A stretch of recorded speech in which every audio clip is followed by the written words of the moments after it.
Tem muita gente falando desse assunto e tem pessoas que até já foram atacadas por zumbis. Alguns ataques têm sido no mundo material, mas a maioria dos ataques ainda tem sido no nível espiritual. São ataques em sonhos e visões. Mas a tendência dessa praga do Apocalipse é se agravar. E então, como não podemos ignorar este fato, vamos pesquisar sobre o que são zumbis.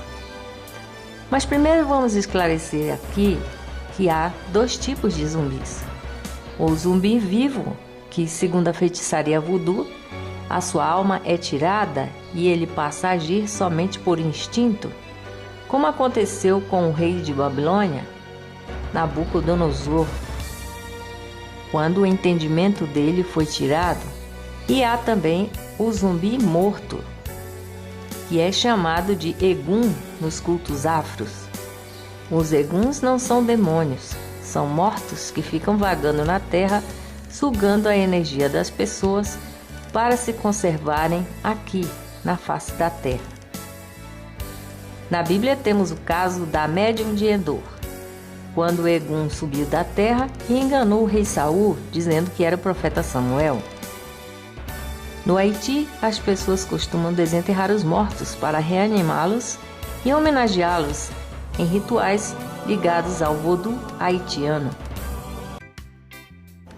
A ciência explica apenas o caso do zumbi vivo. Os cientistas descobriram que o cérebro humano é dividido em 3 partes e cada uma delas está ligada a um tipo de atividade humana. O sistema límbico é ligado ao sentimento. Quando a pessoa está alegre ou triste, essa parte do cérebro é que é acionada. Quando a pessoa está raciocinando, lendo ou estudando, essa parte verde aqui é que trabalha, o neocórtex. E quando a pessoa está somente realizando seus instintos de sobrevivência, comendo, bebendo, dormindo ou se reproduzindo, ela está exercitando somente essa parte que é ligada diretamente com o sistema nervoso. Essa parte é chamada de complexo réptil pelos cientistas, porque, segundo eles, essa foi a primeira parte que surgiu nos animais e no ser humano. E à medida que o homem foi evoluindo, surgiram as outras 2. É chamada de complexo réptil porque, segundo eles, os répteis foram as mais antigas espécies de animais a existirem na Terra. O complexo réptil foi o primeiro a existir e ainda hoje ele realiza em nós as mesmas funções. É este que nos faz agir com agressividade, desperta os impulsos sexuais e o instinto básico de sobrevivência nas atividades de comer, dormir, enfim. Então, a ciência explica que quando a pessoa está zumbificada, as emoções e o raciocínio são tirados dela e nela funciona apenas o complexo réptil. Ela passa a ter somente os instintos primários de sobrevivência. Assim, ela age como os répteis. E assim, entendemos que um reptiliano e um zumbi são muito parecidos. A ciência não tem nada a nos dizer sobre os zumbis que emergiram do abismo, mas a Bíblia tem muito a nos ensinar. Nós lemos no livro do profeta Daniel que ele previu a ressurreição dos mortos, dizendo que uns ressuscitariam para a vida, mas outros para a vergonha e horror eterno. O que seria este horror eterno ao qual o profeta está se referindo? Seria esta realidade, a do zumbi? Talvez o profeta Daniel soubesse de mais coisas sobre o zumbi, porque Daniel viveu em Babilônia, onde ele exercia o cargo de chefe dos magos. No livro de Daniel, lemos que o próprio rei de Babilônia teve sua alma tirada. O seu entendimento foi tirado e ele passou a viver uma vida instintiva, assim como os animais. Então o rei de Babilônia teria virado um zumbi? Sabemos que Daniel conservou-se vegetariano e ficou longe da mesa do rei de Babilônia. Mas o que será que era servido ali, naquela mesa? Será que era servida carne humana? Temos essa resposta aqui, nesse versículo.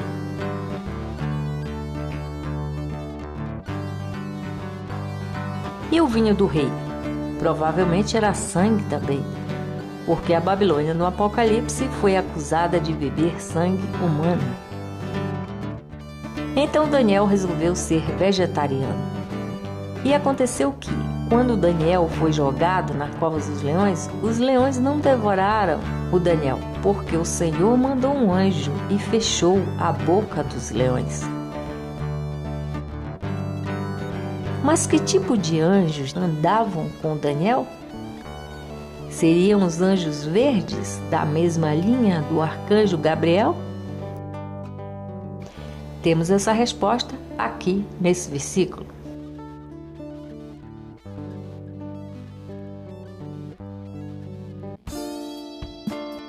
Mas eu acredito que a dieta dos vegetais também ajudou, porque alguns domadores de leões comem verduras para que os leões não sintam neles o cheiro da carne que fica entranhada no corpo da pessoa que come carne. Talvez o fato de Daniel tornar-se vegetariano foi uma estratégia divina para conservá-lo vivo ali na Babilônia. E o rei de Babilônia também, quando ficou virado num zumbi, ele foi submetido à mesma dieta, comer ervas. Então nós nos perguntamos, seria esta uma maneira de se escapar dos zumbis?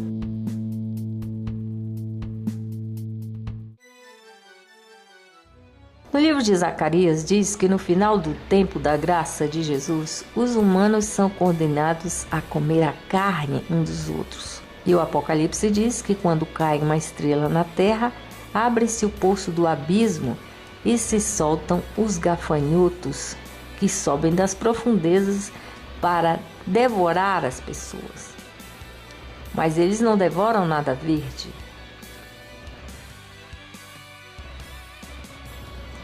A Bíblia diz que esses gafanhotos picam as pessoas e o tormento dessa picada é como de um escorpião.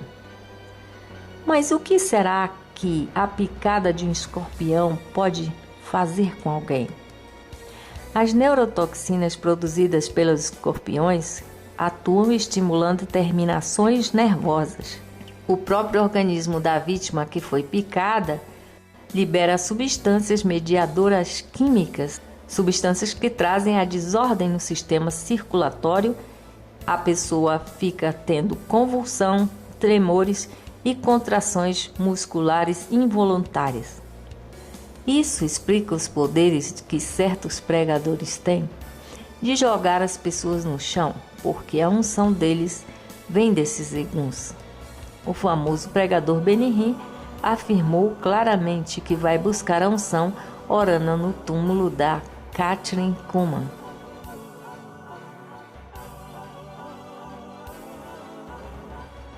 Mas o que é que os zumbis comem primeiro nas pessoas? Os olhos. É por onde eles passam.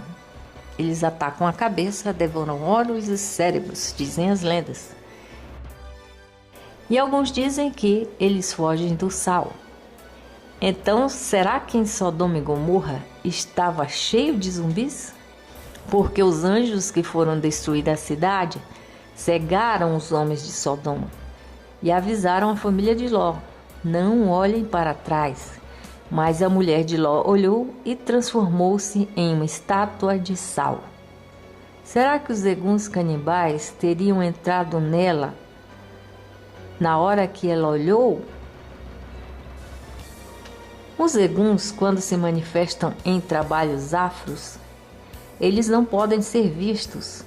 Eles se cobrem, porque não podem ser vistos. E então choveu fogo e enxofre sobre aquelas cidades de Sodoma e Gomorra, e até hoje está ali o Mar Morto, onde eram aquelas cidades. No livro de Judas, temos uma importante revelação sobre o que estava acontecendo em Sodoma. Eles estavam praticando relações sexuais no mundo espiritual. Tem gente que faz viagem astral e vai se relacionar sexualmente com as pessoas quando essas estão dormindo, movido pela concupiscência dos olhos. A palavra concupiscência quer dizer desejo forte. E a pessoa se acorda pensando que foi um sonho, mas não foi um sonho. Essa prostituição que o Apocalipse fala sobre a grande cidade de Babilônia acontece no reino material, mas ela vai progredindo para o reino espiritual. A Bíblia diz: quem é santo, santifique-se mais, e quem é sujo, suje-se mais. Então, existe uma progressão no estágio pecaminoso. Se você investigar sobre a vida dos assassinos canibais, vai ver que eles começaram com a prostituição, passando daí para um campo das ideias, um campo espiritual. Eles começaram a fantasiar coisas na sua cabeça e executar um sexo pervertido e acabaram por comer a carne das pessoas com as quais eles tinham relações. Estes psicopatas passaram para um campo espiritual que está infestado de eguns canibais.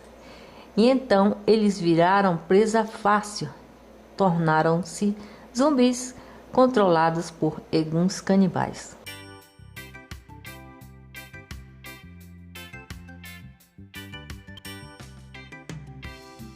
Vamos ao Egito agora, onde os bebês dos escravos hebreus eram jogados no rio Nilo, onde estavam os crocodilos. O crocodilo era um animal adorado no Egito. Mas o faraó também foi chamado de crocodilo. Será que ele comia os bebês? Surgem ainda outras perguntas como: será que os hebreus foram transformados em zumbis, trabalhando naquelas construções faraônicas após comerem carne humana? Quando saíram do Egito, o Senhor determinou para eles a dieta do maná. E o dia que eles desejaram comer da comida dos egípcios, morreram aos milhares no deserto. Mas o que era esta comida dos egípcios?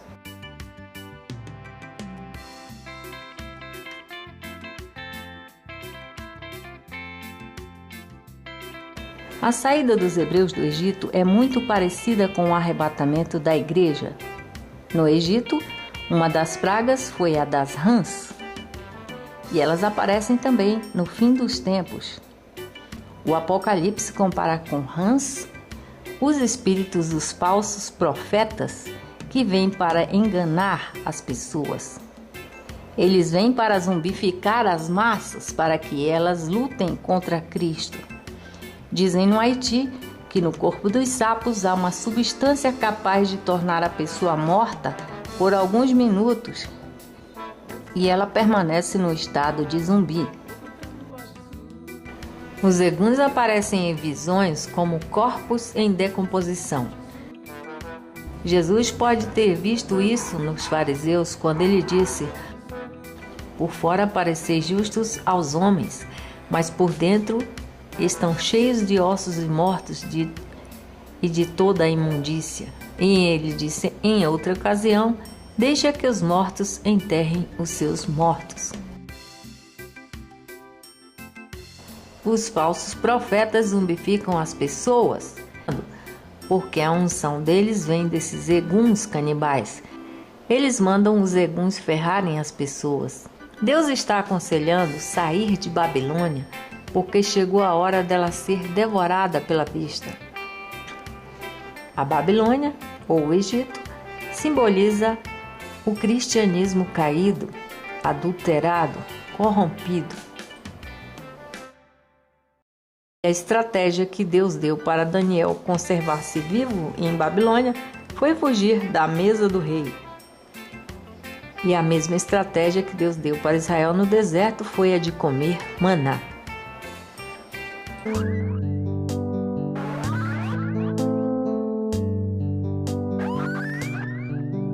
Aqueles anjos caídos que atuaram em Sodoma e Gomorra estão presos, esperando o momento do juízo. Então, no final da graça, começa o juízo de Deus, e é aí que eles se soltam. Jesus falou acerca do tempo do fim, dizendo que seria como foi no dilúvio e em Sodoma e Gomorra. Ora, o que estava acontecendo em ambas as situações? No tempo do dilúvio estavam os nefilins possuindo as filhas dos humanos. Em ambas as situações estava acontecendo a prostituição no nível espiritual.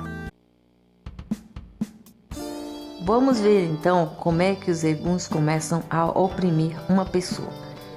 A pessoa começa a ouvir blasfêmias contra Deus na sua cabeça, muitos palavrões, imagens obscenas vêm à mente, e então ela pensa que é ela que está produzindo aquilo, mas não é. São blasfêmias contra Deus. Então esses espíritos começam a influenciar o pensamento das pessoas. Esse é o princípio da opressão. Depois eles começam a invadir a privacidade da pessoa quando ela está dormindo, e a pessoa começa a praticar perversões sexuais e começa a desejar carne humana. É um desejo forte que vem dentro das pessoas acostumadas a praticar a prostituição no nível espiritual. Mas dentro de todos esses enigmas, houve ainda um importante enigma no Egito, que significa a real libertação. Foi o cordeiro morto, o sangue do cordeiro passado nas portas dos hebreus. Somente pelo sangue de Jesus podemos alcançar a real libertação.